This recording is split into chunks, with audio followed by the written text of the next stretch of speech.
Mayong adlaw ka na tong tanan sa mga kaubanan nato diha sa Unifruitti. Mayong adlaw diha kaninyo. It's a pleasure for us to still conduct this session or this values talk.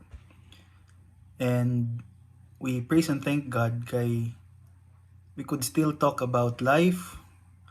We could still talk about what's going on, what's happening with the world right now, and even locally unsay nagakahitabo.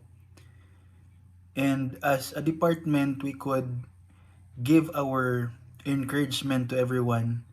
And I think this is timely, or the topic is very timely, because we'll be talking about how we could stay strong, how we could stand strong despite what's going on with our society, what's going on with the world.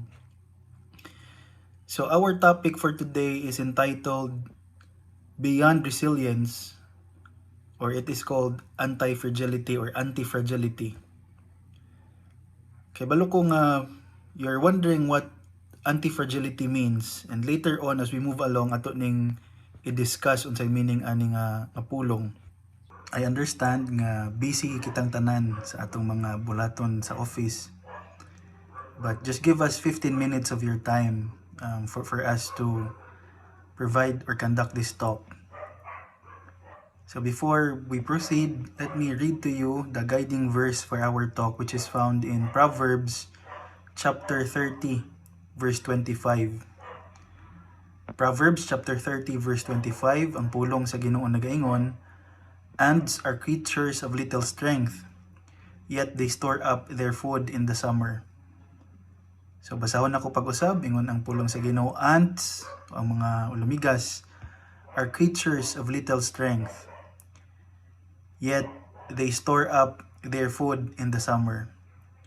So kini naga hisgot about resilience, ug unsaon nato pag cope up, especially karon nga mga panahon nga ang tibuok kalibutan nagalisod.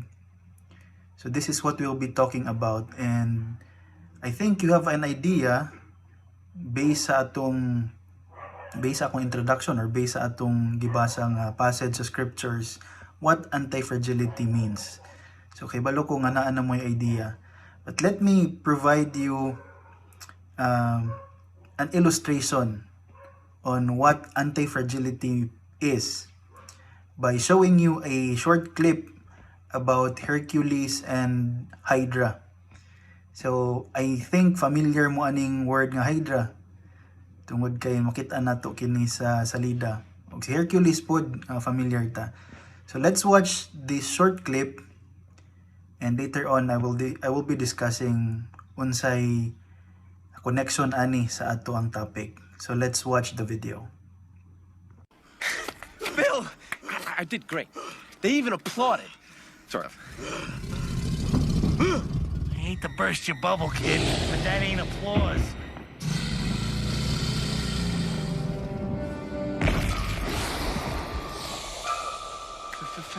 Phil, what do you call that thing? 2 words!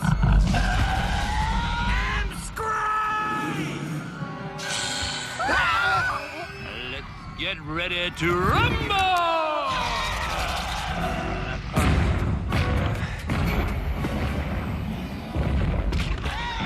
That's it. Dance around. Dance around. Watch the teeth. Watch the teeth. Keep moving. Come on. Come on. Lead with your left. Lead with your left. You're on the left.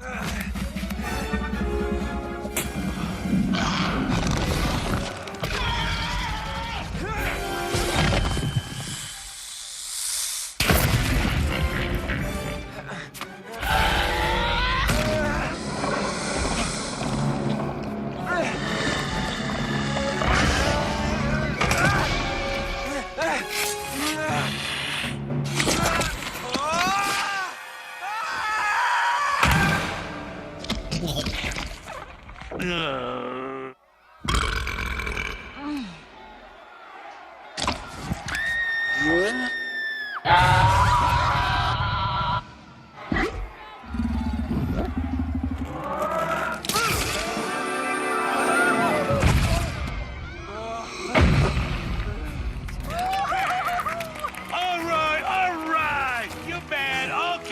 Phil, that wasn't so hard.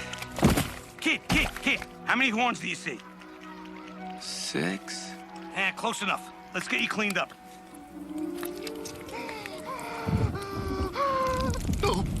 Guys, relax. It's only halftime. That doesn't sound good.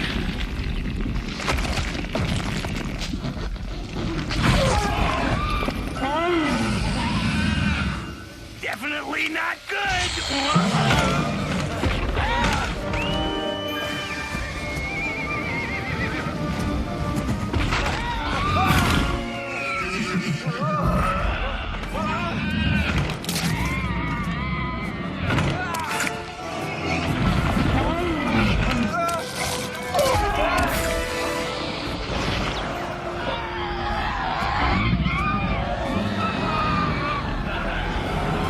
Will you forget the head-slicing thing?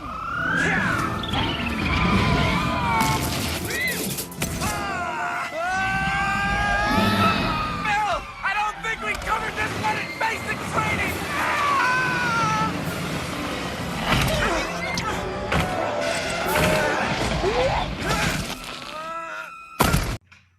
So mao kadto ang short video about Hercules and Hydra.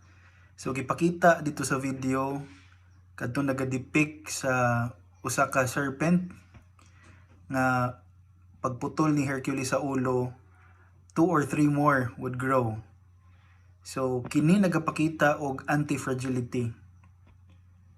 So this is what we will be talking about.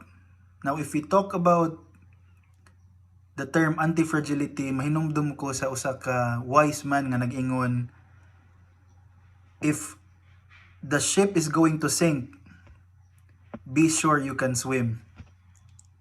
Kung malunod daw ang barko, siguraduhon daw nato nga kabalutan mo langoy for us to survive. Now, one of the obvious weakness sa atong mga Pilipino, especially sa time of peace and abundance, is our inability to get ready. Ready for what? Ready for any eventuality. Kana bitawng dili maayo nga mahitabo sa atong kinabuhi. Mao nay angay natong pangandaman ug kita daw mga Pilipino weakness daw na nato kay sa panahon nga dagaya pa, sa panahon nga daghan pa ang mga moabot nga blessing, maglisod ta og pangandam ang mga panahon na kanang mga dili maayong panahon. So mao na ang atong hisgutan. We're always focused on the present, lacking attention to what is coming. The wisdom in the book of Proverbs, kato atong gibasa kaganina nga passage, invites us to observe and reflect about the lives of ants, mga lamigas or ulamigas sa ubang pinulungan. They are weak, yes they are, but they store up food for the winter. Kay kabalo silang maglisod na silang pangita og pagkaon sa ting-ulan na, so they store up food during the summer. So we call it wisdom. So what is anti-fragility? What do we mean by the term?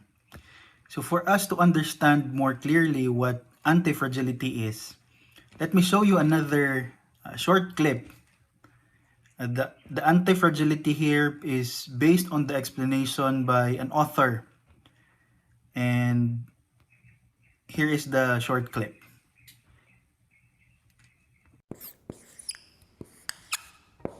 Think of a box that says fragile on it. It's going to have something in it that breaks if you throw it around. So it could be something like glass, for example. Now, if you ask most people, what is the opposite of fragile? You'll get answers like resistant or robust.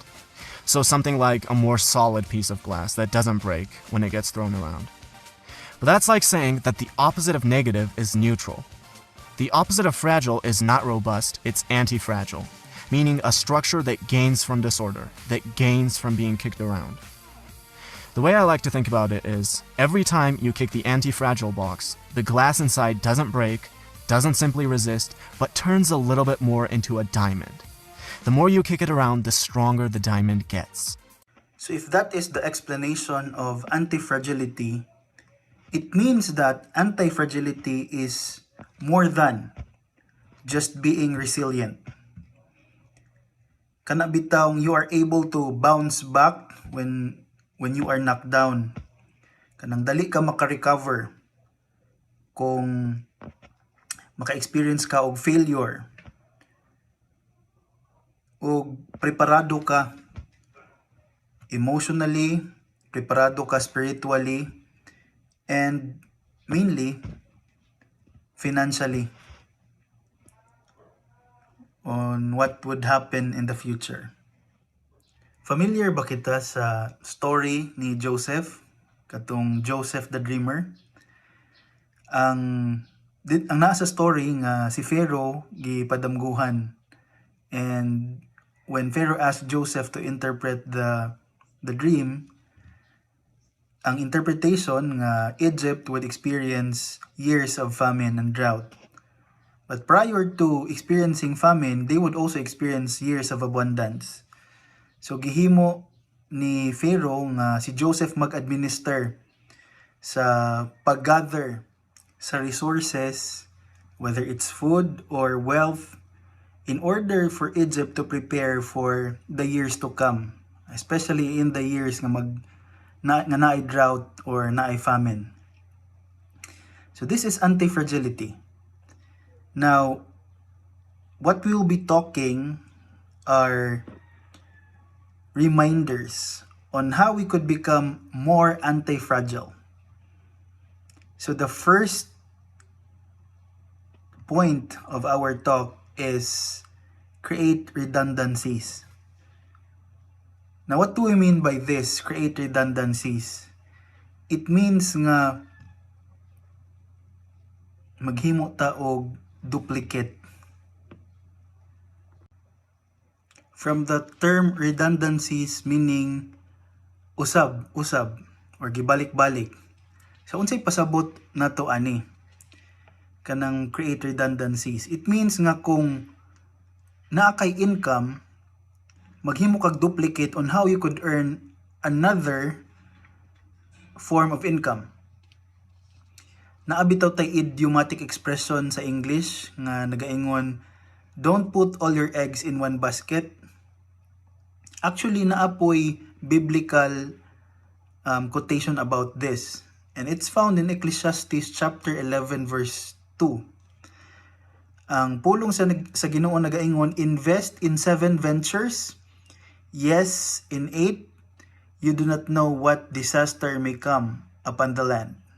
And another verse in Ecclesiastes chapter 11 verse 6, it also says, sow your seed in the morning, and at the evening let your hands not be idle. For you do not know which will succeed, whether this or that, or whether both will do equally well. So, nagapakita lamang kini nga di ta makontento sa atong source of income sa pagkakaron, kay wala ta nakahibalo kung unsay mahitabo in the future. So what I'm trying to say is, instead of having a single source of income, try to find a way to make money from your hobbies or by starting your own business.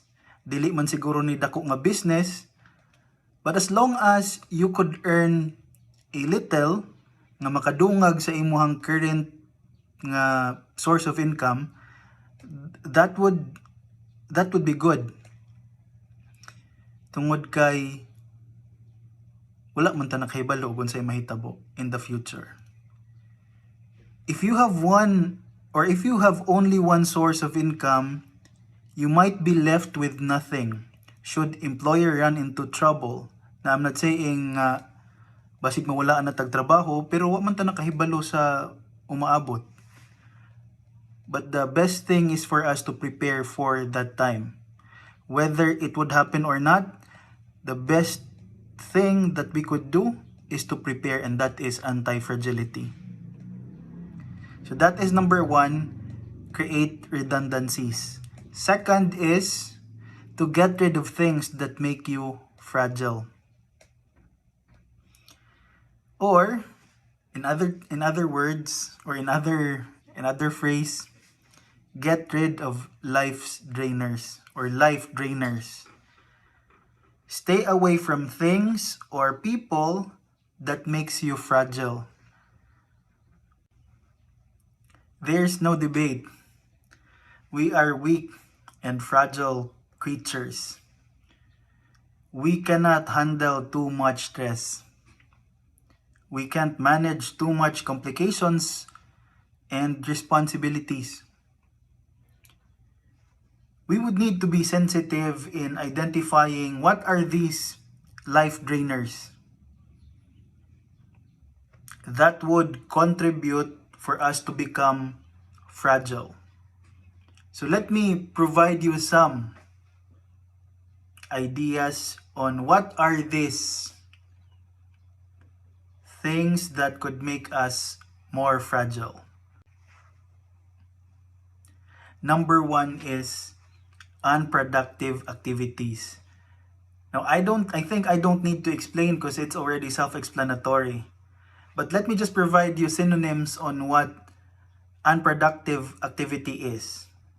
One synonym is idleness, kanang wa kay ginahimo. And another synonym is laziness or pagkatapulan. And these are making our lives fragile. And this must be avoided. Kanang sobra nga tulog, sobra nga time sa gadgets, sobra nga time sa social media, sobra nga time sa hobbies. Now these are not wrong or dili ni mga dautan nga mga butang. Pero kung sobra ani nga mga butang, that's what we need to avoid because these are unproductive activities. Second is ungodly habits. Kana bitong addiction to anything that is not beneficial for you. It is another reason for us to become fragile. Third is irrational spending. While we have the right to buy anything we want, we need also to remind ourselves that anything abusive and excessive like too much sweets, too much fats, too much alcohol, or too much salt is not good to our health. And too much of these things makes our lives fragile. Next is negative thoughts. Anxiety and depression are damaging emotions that are nourished in our minds. In Philippians 4:8 and 9, it reminds us to think positively. And negative thoughts are life drainers, or it makes our lives more fragile. Next is toxic people. People who are critical, people who are sarcastic, people who are judgmental, people who are negative, people who are controllers. These people must be avoided to spare ourselves from hurt and trouble that would drive us to be more fragile.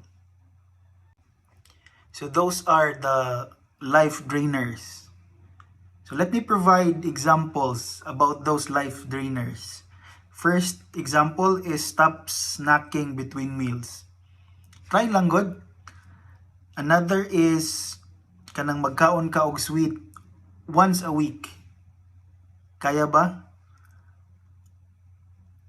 Hinahinaya na to og bayad ang atong mga responsibilities or atong mga utang. Avoid spending time with toxic people. O spend no more than 20 minutes on Facebook a day. Because those things or those examples that I mentioned are making our lives more fragile. And last point of our talk is let go and let God. Kabalo ko nga familiar kay na sa inyong nga phrase, let go and let God. So I was able to stumble on a prayer I found in the internet, and it's the Prayer of Serenity.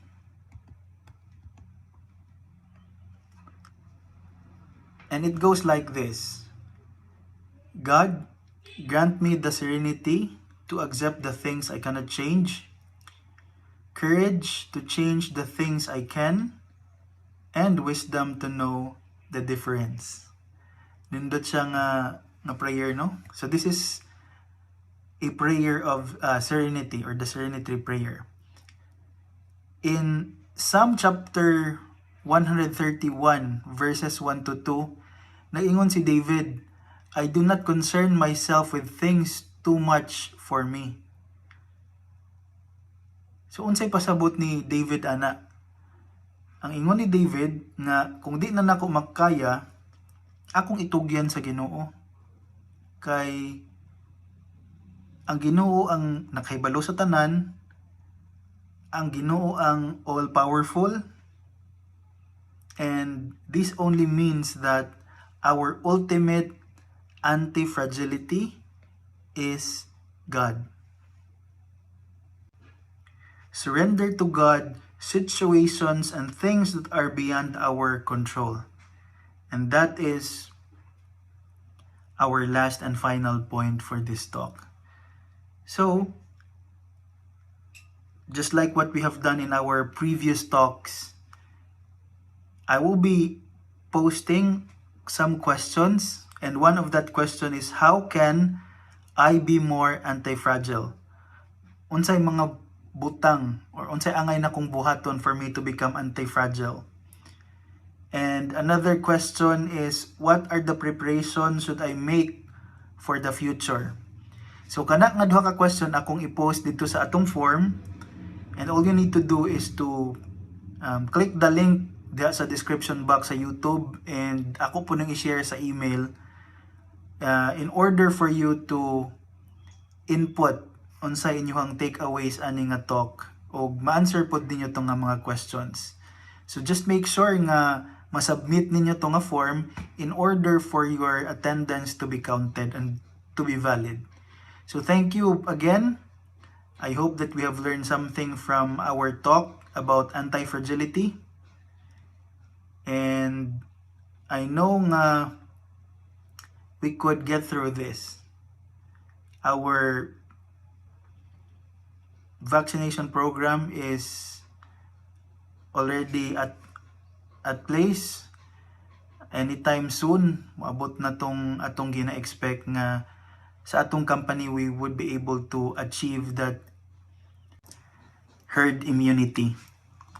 So I hope nga moabot ana nga point before unta mag-Christmas para ma-experience pod nato ang kalipay during the Christmas season. So thank you sa inyong pagpaminaw. Have a wonderful day. Bye-bye.